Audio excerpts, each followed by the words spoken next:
اهلا بكم. في هذا الفيديو غنتعرفوا على التشكيله المتوقعه للترجي بقياده المدرب الجديد لورنتينو ريجي كامب. هذه اول مباراه غادي ياخذها الترجي تحت قياده الروماني ريجي كامب، والتشكيله المتوقعه لمواجهه اتحاد بن قردان غدا. فحسب الراي ديالي انا الشخصي واتوقع هذه التشكيله، وكل متابع وعنده الرأي ديالو والتشكيلة المتوقعة في البال ديالو.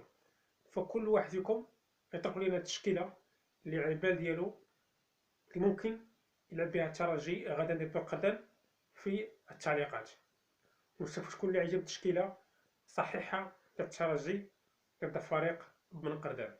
فكنظن في حراسة المرمى غيكون بشير بن سعيد، إلى جانبه مرياح، محمد أمين تشوغاي، بن علي، محمد بن علي. وأيضا غيكون أيمن بن محمد، وقبيلو يانساس، حسام تقة، البلايلي، رودريغو، قصي، معشر.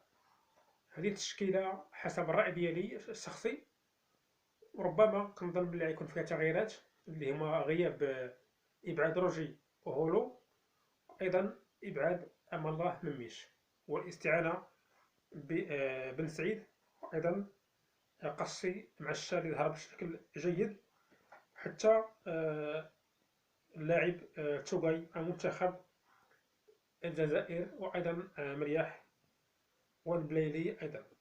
فكنظن بلي هذه التشكيلة المتوقعة حسب الرأي ديالي الشخصي للمواجهة المرتقبة غدا ضد فريق بن قردان. كيجيكم التشكيلة، ونتمنى تعجبكم، وانتم اعطونا التشكيل ديالكم في التعليقات.